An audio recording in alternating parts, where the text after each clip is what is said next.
ఎంత కంగారు పెట్టిందిరా ఈ వర్షం మనల్ని. హైదరాబాద్ అంతా అల్లకల్లోలం అయిపోయింది. ఏదేమైనా భలే వచ్చారా, తడవకుండా వచ్చారు. అలా రావాలి, అలా రాగలిగితే చాలరా, తర్వాత ఏదైనా. అదిగో చూడు, అందులో నాంపల్లుడున్నాడు, కోంపల్లుడున్నాడు, హైటెక్ సిటీ వాడున్నాడు, ఫిల్మ్ సిటీ వాడున్నాడు. ప్రతి ఓడి తపన ఒక్కటే, దేవుడా నేను తడవకుండా ఇంటికి చేర్చు, దేవుడా నా ఫోన్ తడవకుండా కాపాడు. అంతే. అవన్నీ పెద్ద కష్టం అనుకుంటామే, అంత ఈజీ కాదే.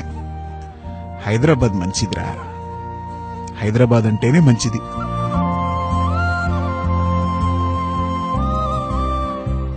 ఏమిచ్చానరా నేను మీకు?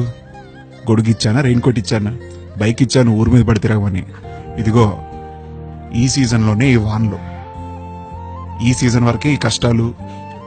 ఈ 2-3 నెలలే హైదరాబాద్ ఇలా ఉంటుంది. ఇవాళ ఎంత వాన పడిందా, రేపు పడద్దో లేదో మనకే తెలియదు.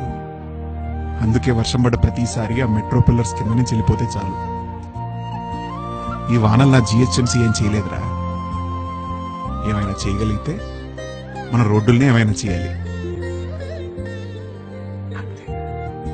భగవంతుడా, వానలో డ్రైవింగ్ చేసే ఏ ఒక్కడిని స్విమ్మింగ్ మాత్రం చేయించొద్దు తండ్రి, స్విమ్మింగ్ మాత్రం చేయించొద్దు.